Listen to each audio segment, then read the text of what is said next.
વિરામ બાદ સ્વાગત છે સમાચાર સુરતથી, જ્યાં સુરત જિલ્લામાં ધોધમાર વરસાદથી પાણી ભરાવાની સમસ્યા સર્જાઈ. કુંવરડા ગામમાં ઠેર ઠેર જળબંબાકાર છે. નંદિની રેસીડેન્સી, વિશ્વાસ રેસીડેન્સી અને તક્ષશિલા સ્કૂલમાં પાણી ભરાયા. રહેણાંક વિસ્તારમાં પાણી ભરાતા રાત્રિના સમયે લોકોનું રેસ્ક્યુ કરવામાં આવ્યું. પૂરથી પ્રભાવિત લોકોને શેલ્ટર હોમમાં સુરક્ષિત રાખવામાં આવ્યા છે.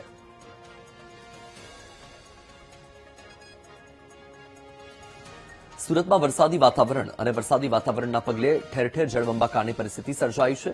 કુંવરડા ગામથી દ્રશ્ય સામે આવ્યા છે, જ્યાં કુંવરડા ગામમાં અનેક વિસ્તાર એવા છે જ્યાં હાલ જળબંબાકાર છે, જેમાં નંદિની રેસીડેન્સી, વિશ્વાસ રેસીડેન્સી અને તેની સાથે જ તક્ષશિલા સ્કૂલમાં પણ પાણી ભરાઈ ગયા છે.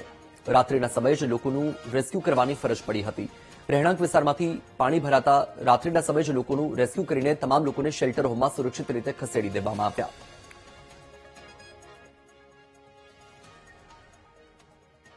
સુરત જિલ્લામાં ભારે વરસાદને પગલે ઠેર ઠેર જળબંબાકારની પરિસ્થિતિનું નિર્માણ થયું છે. ત્યારે સીધા દ્રશ્ય જોઈ શકો છો. આ દ્રશ્ય છે કોસંબાથી ગીરને જોડતો જે માર્ગ છે અને તક્ષશિલા સ્કૂલ અને જે સોસાયટીઓ આવેલી છે, સોસાયટીઓમાં ભારે ગીર નદીના ભારે પાણીની આવક થતાં જ આ જે વિસ્તાર છે વિસ્તાર જળબંબાકાર થઈ ગયો છે.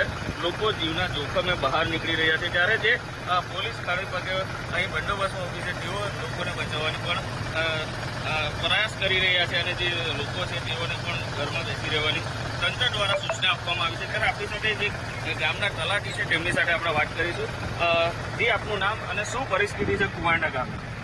જી, મારું નામ છે અવિનાશ તારાચંદભાઈ શિરસાટ અને ગામમાં વિશ્વાસ સોસાયટી, નંદિની સોસાયટી અને રણછોડ અને આપણી તક્ષશિલા સ્કૂલમાં છેલ્લા 3 વાગ્યાથી પાણી સતત વધારો થાય છે અને હાલની પરિસ્થિતિ જોતાં પાણી હજી સુધી વધે જ છે. ને લોકોને બચાવવાની કામગીરીમાં રાત્રેથી બધાને તમામ લોકોને સૂચના માહિતગાર કરી દેવામાં આવેલ હતું અને રહેઠાણ માટે સનરાઈઝ સ્કૂલમાં અમે વ્યવસ્થા કરી છે અને તેઓ ખાવા પીવાની પણ વ્યવસ્થા કરી છે. ખાસ કરીને કોઈનું રેસ્ક્યુ કરવાની જરૂરત પડી હોય કે આવી કોઈ પરિસ્થિતિ થઈ હતી? હજી સુધી રેસ્ક્યુમાં કોઈની એવી જરૂરત નથી પડી, પરંતુ ઘણા બધા લોકો પોતાના ઉપરના મકાનમાં ચાલ્યા ગયા છે અને એ લોકોને વાત કરવામાં આવી છે કે ભાઈ તમે અમારી સાથે ટ્રેક્ટરમાં બેસીને આવી જાઓ, પણ એ લોકોએ ના પાડી છે કે અમે અમારા ઉપરના મકાનમાં રહીશું. અન્ય કોઈ સરકાર દ્વારા સૂચના કઈ આપવામાં આવી છે? તંત્રને શું અપીલ કરશું લોકોને અમે કહીએ છીએ કે હજી સુધી પણ કોઈનું રેસ્ક્યુ કરવાનું હોય તો મોબાઈલ થકી અમે નંબર આપેલા જ છે. આ તમામ સોસાયટીઓમાં રાતના જઈ જઈને તલાટીનો, સરપંચનો તથા સભ્યોનો નંબર અમે તમામને આપેલા છે.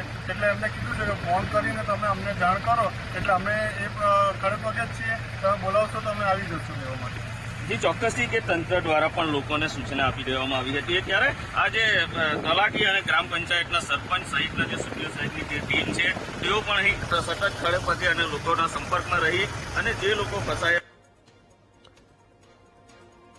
સુરત જિલ્લામાં વરસાદનું એલર્ટ. આજે પણ સુરતમાં ભારે વરસાદ વરસવાની આગાહી છે. વરસાદની પરિસ્થિતિને પહોંચી વળવા માટે તંત્ર એલર્ટ છે. ગઈકાલે સુરતના અંબિકા તાલુકામાં વરસ્યો હતો 24 ઇંચ વરસાદ. ભારે વરસાદને લઈને કીમ નદીએ ભયજનક સપાટી વટાવી છે. ત્યારે તાપી નદીના જળસ્તરમાં પણ વધારો થયો છે. તાપી નદીનો કોઝવે 8 મીટર સપાટીથી ઓવરફ્લો થયો છે.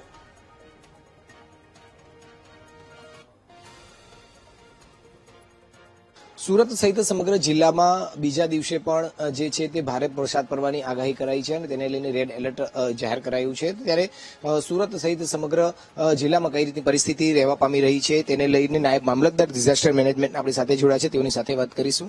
સજીતભાઈ, આજે પણ ભારે વરસાદ પડવાની આગાહી છે. કયા કયા પ્રકારની સ્થિતિ સર્જાઈ શકે છે અને કઈ રીતની પરિસ્થિતિ અત્યાર લગીમાં જોવા મળી છે? આજે 1 ઓગસ્ટ સમય સવારના 8 કલાક ભારતીય હવામાન વિભાગ દ્વારા આજે 1 ઓગસ્ટ માટે સુરત જિલ્લો યલો એલર્ટમાં આવે છે. યલો એલર્ટ એટલે અમુક જગ્યાએ ભારે વરસાદ થઈ શકે છે. આવતીકાલે 2 તારીખે નોર્મલ પરિસ્થિતિ થવાની સંભાવના છે, પણ છતાં આગામી અઠવાડિયા સુધી વરસાદી માહોલ રહેશે. હવામાન વિભાગનું જે ફોરકાસ્ટ છે, પૂર્વાનુમાન છે, દિવસમાં 3 વખત અપડેટ થતું હોય છે. એટલે આજે પણ તકેદારીના ભાગરૂપે શાળા કોલેજો બંધ છે, તેમજ ઔદ્યોગિક સંસ્થાઓ, જે કારખાનાઓ બંધ કરવાનું ગઈકાલે માનનીય કલેક્ટર સાહેબ દ્વારા સૂચના આપવામાં આવેલ છે. આજની પરિસ્થિતિએ જે ગઈકાલે આટલો ભારે વરસાદ પડ્યો એના કારણે જે રૂરલ વિસ્તારમાં અમુક નાના ડેમ છે ઓવરફ્લો થઈ ગયા છે. તેમજ ગઈકાલે અતિભારે વરસાદ પડ્યો, એવરેજ 239 mm જેટલો પડ્યો છે. સુરતમાં સિઝનમાં સતત ત્રીજી વખત પૂરની સ્થિતિ છે. ભારે વરસાદને કારણે માંગરોળના ભાટકોલ ગામમાં પાણી ઘૂસ્યા. કીમ નદી ઓવરફ્લો થતા ભાટકોલ ગામ બેટવાફે વાયું. ગામમાં 60 થી વધુ ઘરોમાં ઘૂસ્યા નદીના પાણી. જળભરાવના પગલે ગામનો સંપર્ક વિહોણા. ઘરમાં પાણી ઘૂસી જતા લોકોની મુશ્કેલીમાં વધારો થયો છે. દ્રશ્ય તમારી ટીવી સ્ક્રીન પર. લોકોને ભારે તારાજી વેઠવાનો વારો આવ્યો છે. સતત વરસાદ અને વરસાદ બાદ પરિસ્થિતિ કફોડી. હાલ ગઈકાલ રાત સુધી અહીંયા પાણી આવેલ નતા, પણ રાત લગભગ 12 વાગ્યા પછીથી પાણી ભરાવાનું શરૂ થયેલું છે. કીમ નદી જ્યારે ઓવરફ્લો થઈ છે તેના પાણી અહીંયા આવેલા છે. વરસાદ અત્યારે હાલ તો છે નહીં, પણ કાલના વરસાદ અને ઉપરવાસના વરસાદના લીધે પાણી ભરાઈ ગયેલા છે. સુરતના માંડવીમાં આવેલા ઘોડધા ડેમમાં ભંગાણ પડ્યું છે. વરેહ નદી પર બનાવાયેલા ઘોડધા ચેકડેમમાં ભંગાણ. પાણી રોકવા માટે બનાવાયેલી મુખ્ય દિવાલ તૂટી છે. ડેમમાં ભંગાણ થતા પાણી નદીમાં વહેતું થયું. ઘોડધા ડેમના પાણીનો ખેડૂતો બારેમાસ સિંચાઈ માટે ઉપયોગ કરે છે. પાણી ઓછું થયા પછી ડેમ સમારકામની કામગીરી કરવામાં આવશે.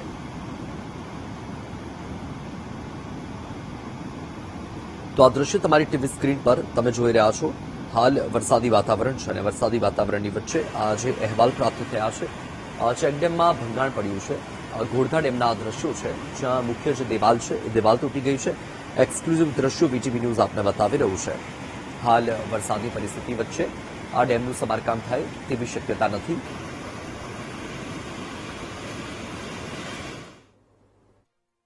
આગાહી મુજબ પડી રહેલા અતિ વરસાદના લીધે સુરત અને નર્મદા જિલ્લામાં ભરપૂર પૂરની પરિસ્થિતિ થતાં વેર નદી પર ગોરધા ગામે આવેલ ગોરધા વિયરમાં ભંગાણ થવા પામેલું છે. પણ જે નદીમાં પાણીની આવક વધારે હોય કે જે અત્યારે એનું ઓબ્ઝર્વેશન થઈ શકે એવું છે નથી. પણ જે ભંગાણથી કોઈપણ પ્રકારનું મતલબ કશે બી વધારે પાણીથી કોઈને નુકસાન થવાની શક્યતા રહેલ નથી. અને જે પાણી ઉપરથી આવતું છે તે સીધું પાણી વેર નદી મારફતે આગળ જતાં તાપીમાં મળી જાય છે.